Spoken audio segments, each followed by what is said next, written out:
Hello everyone. बच्चों, आज के लेक्चर में आपका स्वागत है। क्लास ट्वेल्थ के लेसन 1 के लास्ट लेक्चर में हम आपको एटलीस्ट पढ़ाएंगे इवेंट्स ऑफ सेक्सुअल रिप्रोडक्शन। तो बच्चे, रिप्रोडक्शन के लास्ट स्टेज की बात करने से पहले हम आपसे कुछ पूछ ले रहे हैं। बेटा, आप लोग पढ़ रहे हो कि नहीं पढ़ रहे हो? अच्छे से घर में पढ़िए, सेफ रहिए। कोरोना वायरस के कारण लॉकडाउन चला है, तो उस लॉकडाउन के चक्कर में स्कूल जो है आपको ओपन नहीं हो पा रहे हैं, इसीलिए हम आपको ऑनलाइन पढ़ा रहे हैं। और आपसे रिक्वेस्ट है कि आप घर पे रहिए, अपनी तैयारी करते रहिए, और जैसे ही आपके स्कूल्स ओपन होते हैं आपको ऑफलाइन और ऑनलाइन दोनों पढ़ाया जाएगा।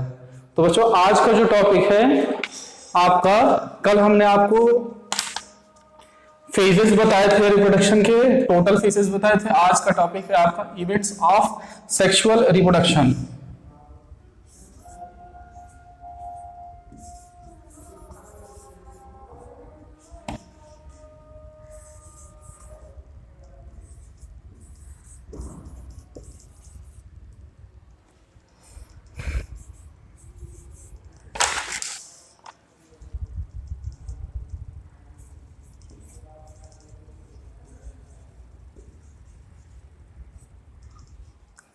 बेटा, इवेंट्स का मतलब होता है घटनाएं ऑफ सेक्सुअल रिप्रोडक्शन।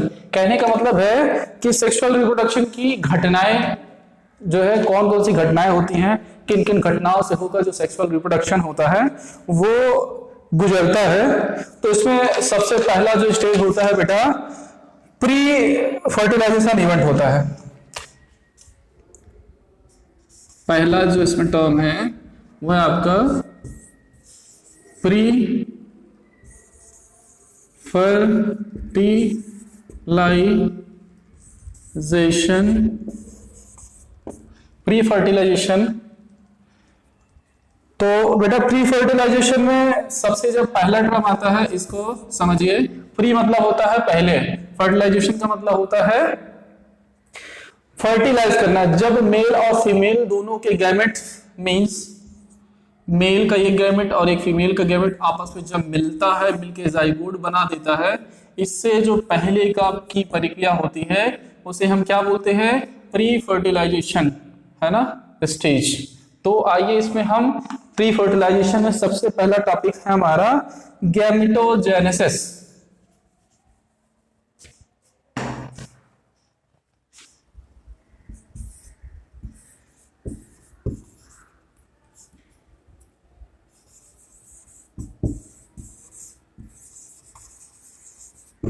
गैमेटोजेनेसिस, बेटा ये क्या होता है? गैमेट हमने आपको पढ़ाया था, गैमेट क्या होता है? गैमेट गैमेट का मतलब होता है युग्मक। क्या होता है? युग्मक। युग्मक जो होता है एक सेल होता है जो अर्धसूत्री विभाजन के फलस्वरूप बनता है। तो सबसे पहले हम ये समझते हैं कि यहाँ पर कोशिका विभाजन क्या होता है, इसे हम सबसे पहले समझ लेते हैं। उसके बाद जो है सारी चीजें समझ में आ जाएगी। Cell division, cell division. Cell division जो होता है बेटा, दो तरीके का होता है। एक होता है मियोसिस, दूसरा होता है माइटोसिस। इसको बोलते हैं बेटा हिंदी में समसूत्री विभाजन। आपको समझ में आया इसीलिए थोड़ा सा हिंदी में बता दे रहे हैं। इसको बोलते हैं अर्धसूत्री विभाजन, सूत्री विभाजन। तो देखिए, सम का मतलब समान होता है, सूत्री मतलब सूत्र, विभाजन का मतलब होता है डिस्ट्रीब्यूट होना या बढ़ जाना। तो एक जो कोशिका होती है, अगर वो दो बराबर, कोशिका के जो गुणसूत्र है, क्रोमोसोम है, वो दो बराबर पार्ट्स में डिवाइड हो जाते हैं, तो उसे हम क्या कहेंगे? समसूत्री विभाजन। लेकिन जो माइटोसिस है, माइटोसिस यानी अर्धसूत्री विभाजन जो होता है, उसमें विभाजन के फलस्वरूप जो कोशिकाओं की संख्या होती है बेटा, वो आधी रह जाती है। तो देखिए, यहाँ पे सबसे पहले हम यहाँ पर समसूत्री विभाजन को समझते हैं। एक्चुअली जो समसूत्री विभाजन होता है, हमारे बॉडी में सबसे पहले हम ये समझते हैं कि दो तरीके की कोशिकाएं होती हैं। एक होती है बॉडी की शारीरिक कोशिकाएं जिसे हम फिजिकली सेल्स बोलते हैं, और एक होती है हमारी सेक्सुअल सेल्स होती हैं। तो जो सेक्सुअल सेल्स होती हैं उससे गैमेट फॉर्म होते हैं, और जो शारीरिक सेल्स होती हैं वो विभाजन के फलस्वरूप शरीर के वृद्धि और विकास को संपन्न करती हैं। तो यहाँ पर हम देख लेते हैं कि जो समसूत्री विभाजन होता है वो होता कैसे है। समसूत्री विभाजन एक्चुअली हम मान लेते हैं कि यहाँ पर ये एक यूनिसेलुलर जाइगोट है जो मेल और फीमेल अलग अलग तरीके के गैमेट्स से मिलकर क्या बनता है, ये गैमेट है दोनों बोथ, और ये क्या है, जाइगोट है। तो ये n होता है और ये n होता है, लेकिन ये क्या होता है, टोटल यहाँ पर 2n हो जाता है। कहने का मतलब साफ साफ है कि एक कोशिका जाइगोट बनने के बाद, ठीक है, पहले उसमें अर्धसूत्री विभाजन हुआ रहता है। अर्धसूत्री विभाजन हम आपको बाद में समझाएंगे, पहले समसूत्री समझिए।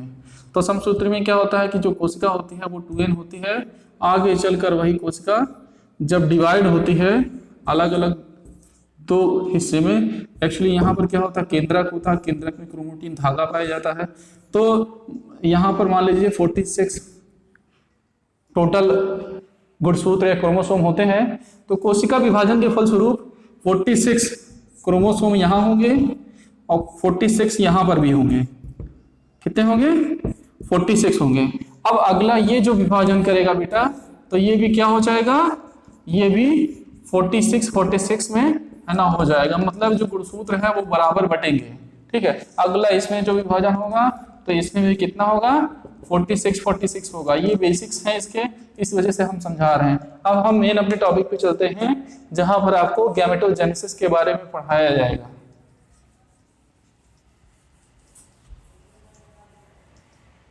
चलिए देखिए, जो अर्धसूत्री विभाजन होता है बेटा,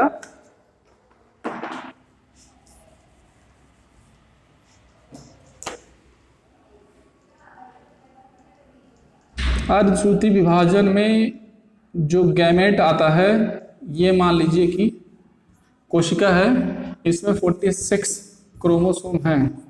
तो जब इस कोशिका का विभाजन होता है तो अर्धसूत्री विभाजन में क्या होता है, कोशिका विभाजन के फलस्वरूप गुणसूत्रों की संख्या कोशिकाओं के केंद्रक में वो क्या हो जाती है, आधी रह जाती है। कितनी रह जाती है, आधी।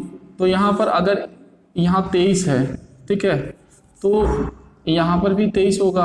अब जब मान लीजिए कि ये मेल है, ठीक है, अब इधर से एक कोशिका का विभाजन हुआ यहाँ पर जो कि फीमेल है, क्या है बेटा, फीमेल। तो अब ये आपका 46 था, ठीक है, कोशिका विभाजन के फलस्वरूप यहाँ पर ये इसमें है ना गुणसूत्र जो है 23 इसमें आया, 23 इसमें आया।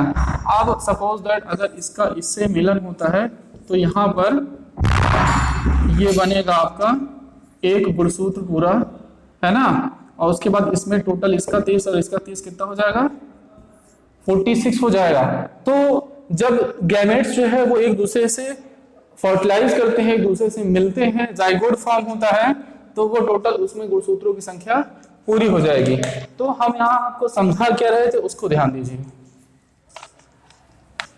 जो गैमेटोजेनेसिस होता है या युग्मक जनन होता है, वो एक ऐसी प्रक्रिया है जिसमें युग्मक बनने के फलस्वरूप उसमें जो गुणसूत्रों की संख्या बेटा होती है वो आधी रह जाती है, और उसके बाद गैमेट फॉर्मेशन जो होता है वो होता कैसे, उसको समझिए।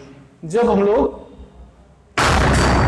लोग खाना खाते हैं तो खाना खाने के पश्चात वो हमारा जो खाना होता है, भोजन होता है, वो पच जाता है, और जब पच जाता है तो उसके बाद उसमें भोजन जब बड़ी आंत में पहुंचती है तो वहां भोजन का एब्जॉर्प्शन होता है और उससे टोटल एनर्जी वो निकाल लिया जाता है, एब्जॉर्ब कर लिया जाता है। इंटेस्टाइन में बड़े बड़े विलाइस पाए जाते हैं, वो क्या करते हैं, भोजन को एब्जॉर्ब कर लेते हैं। आफ्टर दैट वो जो भोजन होता है वो एनर्जी के रूप में पहुंचता है, हमारी बॉडी को एनर्जी देता है। उसके बाद उससे क्या करता है, ब्लड बनता है। ब्लड बनने के बाद हमारी हड्डियां तैयार होती है, हड्डियां जब तैयार होती है उसके बाद क्या बनता है, हड्डियां यानी बोन्स फॉर्म होता है, उसके बाद बोन मैरो बनता है, और बोन मैरो के बाद लास्ट में क्या बनता है, स्पर्म बनता है, यानी गैमेट्स बनते हैं। तो इस तरीके से ये जो गैमेटोजेनेसिस है, गैमेट बनते हैं कहाँ पर, हमारा जो टेस्टिस होता है बेटा, ये टेस्टिस में जो शुक्राणु नलिका होती है, स्पर्म की नलिका होती है, वो उसमें ऐसे निकली होती है और बहुत सारी ऐसे ऐसे ऐसे ऐसे ऐसे ऐसे है ना, उसी में कुंडलित रहती है। तो ये जो कुंडलित नलिका होती है शुक्राणु की, इसे हम क्या बोलते हैं, इसे हम बोलते हैं इपिडिडामिस, इपिडिडामिस। तो ये जो इपिडिडामिस होती है, इसी में ये इकट्ठी होती रहती हैं, और जब जरूरत होती है तो जो ओवा अंडाशय होता है, ठीक है, वहीं पर बॉडी के टेम्परेचर से कम टेम्परेचर पर स्पर्म का फॉर्मेशन होता है, जो कि बाद में सीमेन में जाकर वहां पर मिक्स हो जाता है, और आगे गैमेट जब फ्यूज होता है तो वहां पर सीमेन जो है वो एक लिक्विड पदार्थ होता है, और स्पर्म जो है उसी में आगे पहुंच जाता है। तो कहने का मतलब यहाँ समझाना क्या था, गैमेटोजेनेसिस एक ऐसा प्रोसेस है जिसमें जो गैमेट होते हैं वो टेस्टिस में फॉर्म होते हैं और एपिडिडामिस में यहाँ पर आकर स्टोर हो जाते हैं। अब जो गैमेटोजेनेसिस होता है वो दो तरीके का होता है। कितने तरीके का होता है? पहला होता है आइसोगैमेट। फर्स्ट होता है, इसे बोलते हैं आइसोगैमेट।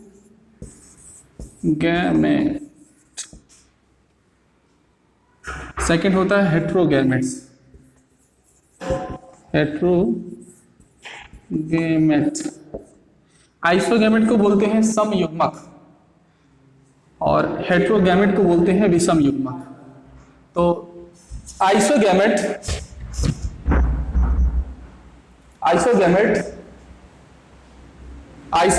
या समयुग्मक ऐसे युग्मक होते हैं जो एक ही प्लांट या एक ही एनिमल के जीव में ही फर्टिलाइज कर जाते हैं। ऐसे गैमेट्स को क्या बोलते हैं? आइसोगैमेट। और लेकिन वहीं पर जो हेट्रोगैमेट्स होते हैं वो ऐसे गैमेट्स होते हैं जो एक जीव से निकलते, एक मेल से निकलते हैं, फीमेल तक जाके फर्टिलाइज करते हैं। इस तरीके के जो गैमेट्स होते हैं हम उन्हें क्या बोलते हैं? आइसो और हेट्रोगैमेट्स बोलते हैं। चलिए अगला नेक्स्ट हमारा टॉपिक है आपका सेक्सुअलिटी ऑफ ऑर्गेनिज्म।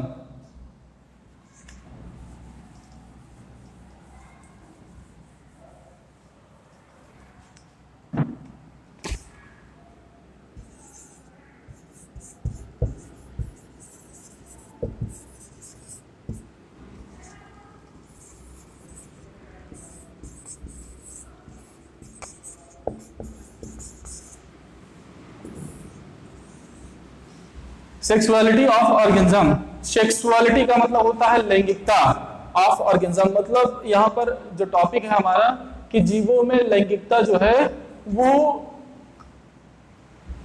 किस तरीके का होता है। तो देखिए मोस्टली जो ऑर्गेनिज्म होता है वो दो तरीके के होते हैं। पहला होता है प्लांट, सेकंड होता है एनिमल। तो प्लांट्स में जैसे सपोज दैट आपने पढ़ा है पॉलिनेशन पढ़ा है। पॉलिनेशन में जो सेल्फ पॉलिनेशन होता है उसमें क्या होता है कि जो पुष्प, सबसे पहले समझ लेते हैं कि पॉलिनेशन क्या होता है। तो पॉलिनेशन एक ऐसा प्रोसेस है जिसमें जो पॉलन ग्रेन होते हैं वो उसी पौधे के उसी पुष्प पे जाके है ना, जो ओव्यूल है उसको फर्टिलाइज करते हैं, उसके स्टाइल पे पहुंचकर वहां ओव्यूल को फर्टिलाइज करते हैं। तो इस तरीके का जो परागण है या पॉलिनेशन है वो क्या कहलाता है? सेल्फ पॉलिनेशन कहलाता है। ऐसे बहुत सारे कई सारे एनिमल हैं, जैसे टैपवार्म हो गया, हमने आपको एक्सेप्शनली बताया था टैप वॉर्म, और उसके बाद आपका अर्थ फॉर्म है अर्थवॉर्म ये क्या करते हैं, ये उनके जो गैमेट्स होते हैं, ठीक है, मेल और फीमेल दोनों उसी एनिमल में पाए जाते हैं और उसको क्या करते हैं, फ्यूज कर देते हैं। तो इस तरीके प्लांट में जो है गैमेट जो है उसी एनिमल में फॉर्म हो जाते हैं। और अर्थवॉर्म में भी यही होता है कि जो उसकी सेक्सुअलिटी होती है, ठीक है, बाइसेक्सुअल होते हैं। और एनिमल में भी यही चीजें होती हैं, है ना, कई एनिमल्स होते हैं, ये एक्चुअली प्लांट्स में होता है, ठीक है, टैपवॉर्म और इसका। और प्लांट्स में जैसे एल्गी हो गया, स्पाइरोगैरा हो गया, तो इससे भी कभी कभी जो फर्टिलाइजेशन होता है, यहाँ पर भी जो ऑर्गेनिज्म होते हैं वो कभी कभी बाइसेक्सुअल होते हैं, कभी कभी, ठीक है, यूनिसेक्सुअल होते हैं। तो इस तरीके से on the basis of plant and animal we can classify that दो तरीके की सेक्सुअलिटी होती है। पहला होता है आपका यूनिसेक्सुअल ऑर्गेनिज्म, यूनिसेक्सुअल ऑर्गेनिज्म, और सेकंड होता है बाइसेक्सुअल ऑर्गेनिज्म।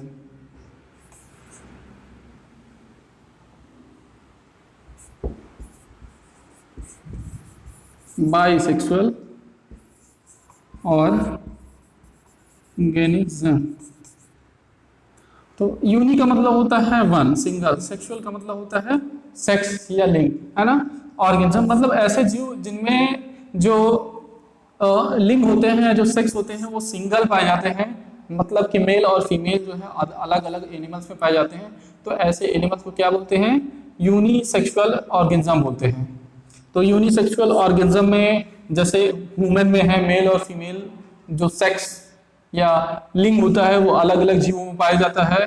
और इनमें जो है इनके दोनों के मिलने से ही गैमेट्स जब आपस में मिलते हैं तो नए ऑर्गेनिज्म का फॉर्मेशन होता है या जाइगोट बनता है। तो इस तरीके से यूनिसेक्सुअल जो होते हैं वो मेल और फीमेल क्या होते हैं, सेपरेट होते हैं। लेकिन एक्चुअली में जो बायोलॉजी है वो क्या है, एक्सेप्शनल सब्जेक्ट है, अपवादिक सब्जेक्ट है। तो इसमें क्या होता है, सभी चीज डेफिनेट नहीं होता है, कभी कभी इनडेफिनेट हो जाता है।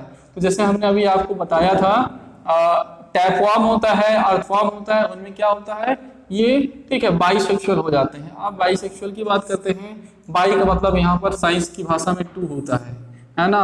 सेक्सुअल का मतलब होता है सेक्स से रिलेटेड, ऑर्गेनिज्म मतलब होता है जीव। तो कहने का मतलब है कि जो सेक्स है वो अगर अलग अलग तरीके के जीवों में ना होकर जैसे कि यूनिसेक्सुअल में है, वो पर्टिकुलरली एक ही जीव में पाया जाता है। तो इस तरीके का जो प्रोसेस है उसे हम क्या बोलते हैं, ऑर्गेनिज्म होते हैं, उन्हें क्या बोलते हैं, बाइसेक्सुअल ऑर्गेनिज्म बोलते हैं। क्या बोलते हैं, बाइसेक्सुअल ऑर्गेनिज्म। तो ऐसे जीव को प्रजनन के लिए दूसरे जीवों की जरूरत नहीं होती है। जैसे करेला हो गया बेटा, और कद्दू के जितने ग्रुप्स के वेजिटेबल्स होते हैं, सब में क्या होता है, बाइसेक्सुअल रिप्रोडक्शन पाया जाता है। तो इस तरीके से आपका सेक्सुअलिटी ऑफ ऑर्गेनिज्म जो है वो फिनिश हो गया।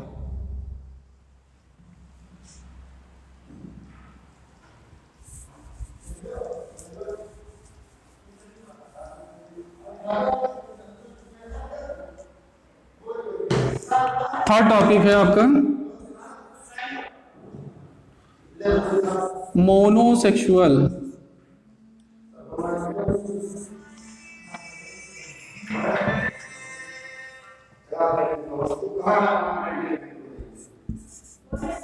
मोनोसेक्सुअल तो सॉरी ये है आपका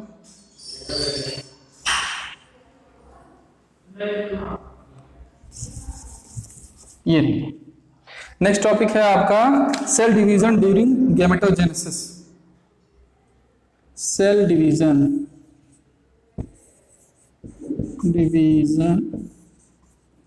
ड्यूरिंग गैमेटोजेनेसिस।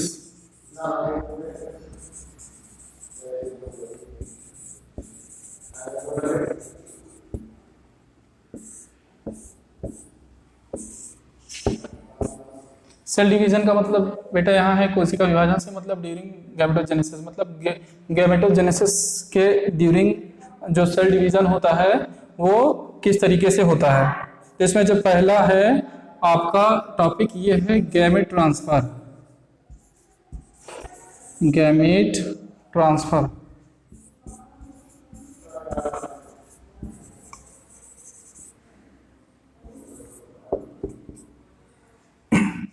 गैमेट ट्रांसफर होता क्या है। गैमेट का मतलब हमने आपको बताया युग्मक, ट्रांसफर का मतलब होता है स्थानांतरण। कहने का मतलब ये है कि जो मेल और फीमेल सेक्सेस होते हैं वो अलग अलग जीवों में जिनमें पाए जाते हैं, तो उनमें जो गैमेट होते हैं वो किसी ना किसी मीडियम से ट्रांसफर होता है। तो वो जो मीडियम्स होते हैं उन मीडियम के ट्रांसफरेशन के बिना गैमेट फॉर्मेशन पॉसिबल नहीं है। तो इस तरीके से सपोज दैट मेल से और फीमेल से गैमेट जो है वो निकलता है। यहाँ वुमेन का हम एग्जांपल ले रहे हैं। तो मेल से एक गैमेट निकलता है, मेल से हमारा क्या निकलेगा, स्पर्म निकलेगा, और फीमेल से क्या निकलेगा, ओवा निकलेगा। तो ये एक दूसरे से है ना मिलते कैसे हैं, सेल है। जो स्पर्म होता है वो मेल और फीमेल जब एक दूसरे से मिलते हैं तो थ्रू वेजिना स्पर्म वेजिना में फैलोपियन ट्यूब में अंदर पहुंचते हैं, जहां पर वेजिना यूरेटस में जो ओवा होता है वो वहां पे पहुंचा होता है, रिलीज हुआ रहता है। इसके लिए हमने बताया था आपको पहले कि इसका ड्यूरिंग टाइम क्या होता है। तो जो स्पर्म होते हैं मिलियन ट्रिलियंस की डिजिट में इसके चारों ओर पहुंचते हैं बहुत सारे, और इसके बाद इसे जो है फर्टिलाइज करने की कोशिश करते हैं। लेकिन सबके अंदर फर्टिलाइज करने की इक्वलिटी नहीं होती। एक्चुअली में ये जो ओवा होता है बहुत ज़्यादा पावरफुल होता है। अभी इन सारी चीज़ों के बारे में नेक्स्ट लेसन्स में हम आपको बताएंगे कि इतना स्ट्रांग क्यों होता है ये। और एक्चुअली बहुत बड़ी बात है कि मिलियन ट्रिलियंस स्पर्म में से केवल एक स्पर्म क्या करता है, इसे फर्टिलाइज कर पाता है। तो जब कोई एक जो स्पर्म होता है वो इसमें अगर इसके अंदर घुसता है तो इसका जो टेल है वो बाहर ही रह जाता है, और इसका ये वाला न्यूक्लियस इसके साथ, इसका प्रोटोप्लाज्म इसके साथ मिल जाता है, और एक नया जाइगोट बनने के लिए प्रिपेयर हो जाता है। और इसके अंदर जाते ही एक तरीके का सिक्रेशन होता है। उस सिक्रेशन से जितने मिलियन ट्रिलियंस स्पर्म है वो सब जो है फिनिश हो जाते हैं, और जाइगोट फॉर्मेशन का जो वर्क है वो शुरू हो जाता है। तो यहाँ पर जो टॉपिक आपका था गैमेट ट्रांसफर जो है, ठीक है, वो इसी तरीके से होता है थ्रू कांटेक्ट।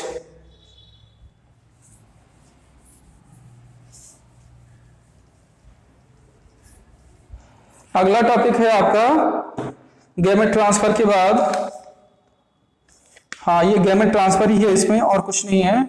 अगला नेक्स्ट आपका टॉपिक है 20A सेक्शन पूरा हो गया है। बी सेक्शन है आपका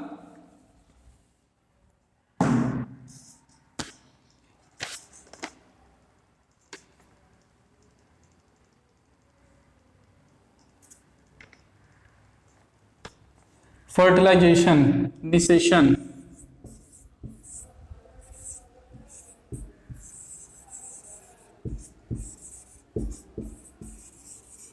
फर्टिलाइजेशन या निषेचन।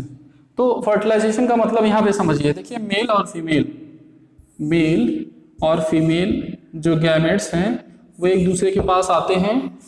इसमें कोशिका में केंद्रक होता है, आने के साथ ही एक नई कोशिका बनाते हैं, एक नए इंडिविजुअल्स को फॉर्म करते हैं, जिससे कि ये क्या होता है, जाइगोट बन जाता है। क्या बन जाता है, जाइगोट बन जाता है। तो इस तरीके से इस प्रक्रिया को क्या बोलते हैं, एनिमल्स में फर्टिलाइजेशन या निषेचन बोलते हैं। और वहीं पर हमने आपको दो चीजें पढ़ाया था, पहला बताया पॉलिनेशन, इसमें हम डिफरेंस समझ लेते हैं। दूसरा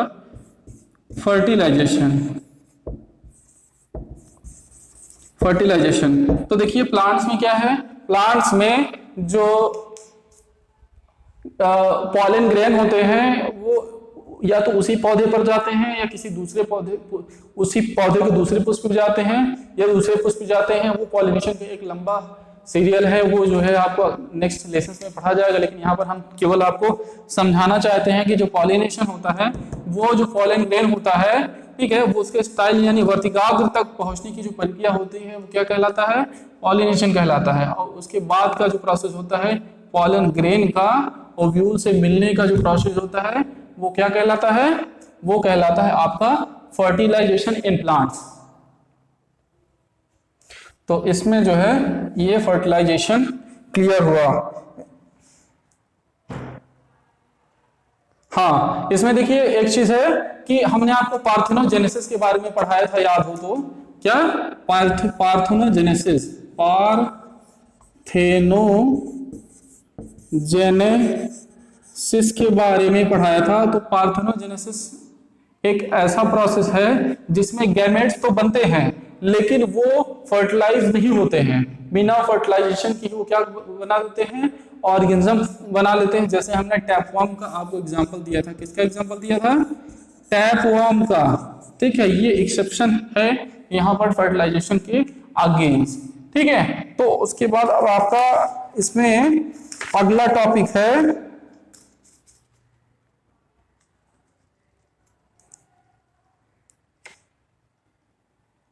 फर्टिलाइजेशन का। अगला टॉपिक है, क्या है बेटा, गेस करिए।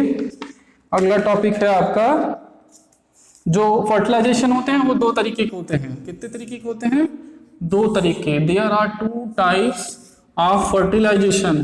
पहला होता है external fertilisation, external fertilisation external होता है, दूसरा होता है इंटरनल। तो देखिए एक्सटर्नल फर्टिलाइजेशन, एक्सटर्नल का मतलब होता है बाह्य और एक्सटर्नल का मतलब होता है आंतरिक।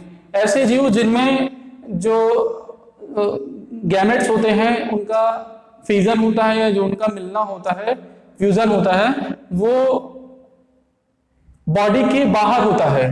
तो ऐसे जीवों में जो फर्टिलाइजेशन होता है वो क्या एक्सटर्नल टाइप का होता है। तो वहां पर क्या है, अब जैसे सपोज दैट फ्रॉग, आपने नाम सुना होगा, उसमें क्या होता है, फ्रॉग की दोनों प्रजाति यानी मेल और फीमेल वाटर में यानी पानी में अपने स्पर्म और ओवा को रिलीज कर देते हैं, उनका फर्टिलाइजेशन वहां पर हो जाता है। लेकिन जो एक्सटर्नल फर्टिलाइजेशन है तो उसमें कई हानियां भी होती हैं। जो मेल होता है उसे बहुत सारे स्पर्म रिलीज करने पड़ते हैं, जो फीमेल है उसे बहुत सारे ओवा रिलीज करने पड़ते हैं, और फर्टिलाइजेशन के बाद जाइगोट बनने के बाद भी बहुत सारी ऐसी सिचुएशंस होती हैं जिसको हैंडल करना बड़ा मुश्किल होता है। किसके लिए, जाइगोट के डेवलपमेंट के लिए। बहुत सारे एक्सटर्नल ऑर्गेनिज्म हैं जो उन्हें देख के खा ही जाते हैं, या टेम्परेचर, प्रेशर, बहुत सारे टर्म्स होती हैं जिन्हें झेल पाना बड़ा मुश्किल होता है। तो यहाँ पर ये सारी क्या है, इसकी फॉल्ट है, इसकी डीमेरिट्स हैं एक्सटर्नल फर्टिलाइजेशन की। अब हम बात करते हैं इंटरनल फर्टिलाइजेशन की। तो इंटरनल फर्टिलाइजेशन एक ऐसा प्रोसेस है जो एनिमल्स या जो ऑर्गेनिज्म होता है उसकी बॉडी की इंटरनल रिप्रोडक्टिव पार्ट में होता है। In the form of example human beings को ले लीजिए। जो फर्टिलाइजेशन होता है वो मेल और फीमेल में है ना, मेल में से क्या रिलीज होता है, स्पर्म रिलीज होता है, और जो फीमेल होती है उसमें से क्या रिलीज होता है, ओवा रिलीज होता है। तो ओवा ओविडक्ट से रिलीज होने के बाद वो वेजिना में पहुंचता है, और जो स्पर्म होता है वो पेनिस से रिलीज होने के बाद एपिडर्मिस से पेनिस तक पहुंचता है, और पेनिस से रिलीज होने के बाद वो वेजिना तक पहुंचता है, और पहुंचने के बाद वो फैलोपियन ट्यूब से होते हुए यूरेटस में पहुंचता है, और वहां यूरेटस में पहुंचकर इसकी ये जो पूरी कोशिका होती है इसकी अंदर आ जाती है, और ये बाहर ही रह जाता है, एक जाइगोट फॉर्म हो जाता है। और इस तरीके से ये जाइगोट आगे जाकर एम्ब्रियो बन जाता है, मतलब इसमें कोशिका जो है कई और कोशिकाएं बन जाती हैं और उससे जो है उसका विभाजन लगातार चलता रहता है। तो इस तरीके का फर्टिलाइजेशन वो वर्टिब्रेट्स में अधिकतर देखने को मिलता है। ऐसे जीव जो जिनमें रीढ़ की हड्डी पाई जाती है उनमें अधिकतर इंटरनल फर्टिलाइजेशन होता है। तो यहाँ पर आपका रिव्यू रहा फर्टिलाइजेशन का, जिसमें एक्सटर्नल और इंटरनल दो तरीके के अलग अलग फर्टिलाइजेशन जो है वो होते हैं। तो ये आपका इतना टॉपिक कंप्लीट हो गया बेटा।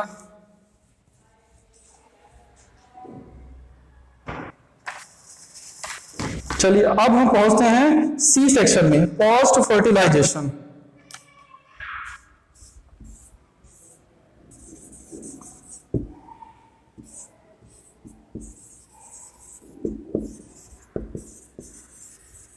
पोस्ट फर्टिलाइजेशन में पहुंचते हैं तो देखिए ये सी है, मतलब कि जब फर्टिलाइजेशन हो जाता है उसके बाद क्या होता है ना, मतलब कि मेल और फीमेल गैमेट्स जो है आपस में मिलकर जाइगोट फॉर्म हो गया।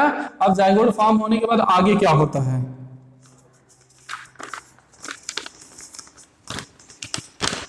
देखिए इसमें पहला टॉपिक क्या है, मेल और फीमेल है ना।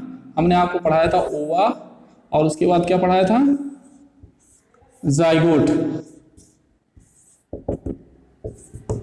दोनों मिले तो क्या, सॉरी एन और एन ये दोनों आपस में मिले तो ये आपका क्या बना, जाइगोट।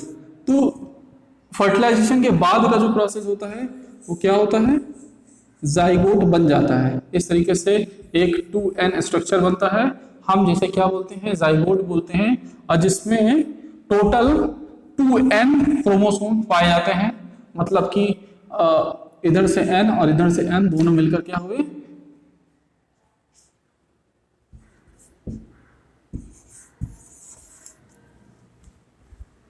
दोनों आपस में मिलकर बने, जाइगोट बने, ठीक है ना। तो पोस्ट ऑफ फर्टिलाइजेशन का पहला जो स्टेप रहा आपका वो क्या रहा, जाइगोट रहा, जाइगोट फॉर्मेशन रहा। अगला टॉपिक है आपका एम्ब्रियोजेनेसिस। सेकंड टॉपिक है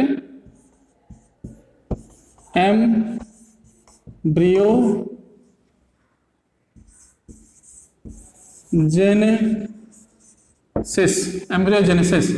एम्ब्रियो का मतलब होता है भ्रूण और जेनेसिस का मतलब होता है फॉर्मेशन, मतलब कि भ्रूण का बनना। हमने आपको बताया कि पहले स्टेज में क्या होता है, जाइगोट बनता है। अब ये जाइगोट एक कोशिकीय होता है, 2n होता है। आगे इसमें क्या होता है, ये एक कायिक सेल बन गया है, कैजुअली फिजिकली सेल बन गया है। तो 2n होने के बाद अब क्या होता है, इसमें क्या होता है, कोशिका का विभाजन होता है, समसूत्री विभाजन होता है, सॉरी समसूत्री विभाजन होता है, लेकिन सेल के अंदर ही होता है क्योंकि एम्ब्रियो का फॉर्मेशन होना होता है। तो ये आपका जो एक कोशिका यानी जाइगोट होता है उसमें पहले क्या होता है, 2 कोशिका बनती है, एक ही में क्या बनती है, 2 कोशिका बन जाती है। उसके बाद यानी आफ्टर दैट 2 कोशिका से कितनी कोशिका बनती हैं, 4 कोशिकाएं बन जाती हैं। ऐसे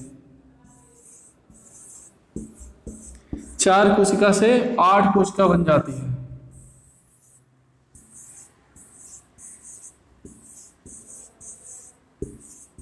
आठ कोशिका बन जाती है, 8 से बन जाती हैं 16, 16 से 32, 32 से 64, इस तरीके से धीरे धीरे सेल डिवीजन होकर एम्ब्रियो या भ्रूण का निर्माण करते हैं। कोशिकाओं का विभाजन जो है वो लगातार चलता रहता है। तो जाइगोट के बाद का कोशिका विभाजन से धीरे धीरे फॉर्मेशन क्या कहलाता है, एम्ब्रियो जेनेसिस कहलाता है। इस लेसन में जो भी आप पढ़ रहे हो वो इन शॉर्ट पढ़ रहे हो, ठीक है, लेकिन अगले आने वाले जो 2 लेसन्स रिप्रोडक्टिव यूनिट के हैं उसमें यही सारी चीजें आपको बोथ इन डिटेल पढ़ाया जाएगा। तो यहाँ पर आपने एम्ब्रियोजेनेसिस पढ़ा, लेकिन कई अलग अलग तरीके के एनिमल्स होते हैं, तो उनमें जो है वो फॉर्मेशन जो होता है एनिमल्स का वो अलग अलग तरीके से होता है। तो वो जो अलग अलग तरीके होते हैं वो अलग अलग टाइप के होते हैं। तो जैसे वर्टिब्रेट्स होते हैं, वर्टिब्रेट्स यानी रीढ़धारी जंतु होते हैं, तो वो क्या करते हैं, बच्चों को जन्म देते हैं। और कुछ ऐसे भी जीव होते हैं जो एग्स लेस करते हैं अपनी बॉडी में और उसके बाद बच्चों को जन्म देते हैं। लेकिन कुछ ऐसे होते हैं जो एग को लेस करते हैं और उसके बाद वो बाहर उसको जो है लेस करते हैं, उसके बाद उनमें से नए बेबीज हैच होते हैं। तो इसी रेफरेंस में हमारा पहला टॉपिक है ओवोविविपेरियस। ओवोविविपेरियस,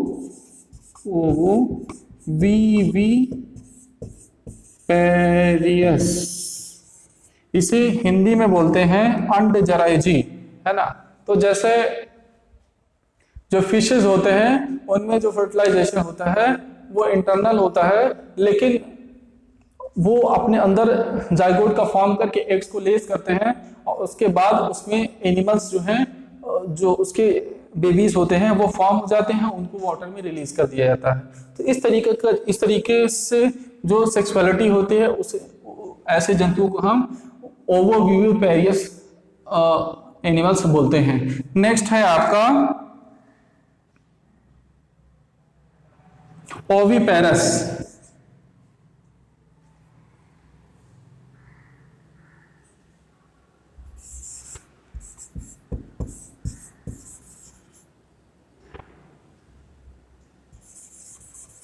ओविपेरस, तो ओविपेरस क्या होते हैं? ऐसे जीव जो अंडे देते हैं और अंडे देने के बाद उन अंडों के ऊपर बैठ जाते हैं और उसको अपने बॉडी का टेम्परेचर देते हैं। उस बॉडी के टेम्परेचर से उस पे जो एग होता है उसमें जाइगोट जो होता है वो धीरे धीरे करके उसमें कोशिकाओं का विभाजन होता है और एक टाइम बीतने के बाद उसमें से नए तरीके के बेबीज का जन्म होता है, जिन्हें हम चिक या चूजे बोलते हैं। तो इस तरीके से अलग अलग तरीके के जो वेराइटीज होती है, अलग अलग तरीके के जीव होते हैं, वो अलग अलग तरीके के जीवों को जन्म देते हैं in the form of body structure and conditioner. कुछ जीव ऐसे भी होते हैं जो बच्चों को जन्म देते हैं, मतलब बेबीज को जन्म देते हैं, तो ऐसे जंतुओं को स्तनधारी या मैमल्स जंतु बोलते हैं। तो इस तरीके से यहाँ पर आपने सारी चीजें पढ़ा फास्ट फर्टिलाइजेशन के अगेंस्ट, और ओविपेरस, ओविविपेरस, सारे तरीके के जंतुओं के बारे में आपने पढ़ा। अब बच्चे ये लेसन जो है यही फिनिश होता है। नेक्स्ट लेसन में हम इन सारी चीज़ों को, जितना भी इस लेसन में हमने पढ़ा है, वो विद डिटेल पढ़ेंगे। तो अगर आपको कोई चीज़ नहीं समझ में आया है तो वो आप कमेंट सेक्शन में टाइप कर सकते हैं और हम आपके क्वेश्चन का आंसर जरूर देंगे। हमारा ये लेक्चर आपको कैसा लगा? हमारे इस वीडियो को आप वीडियो में मतलब कि एक्चुअली ये वीडियो आपको कैसा लगा?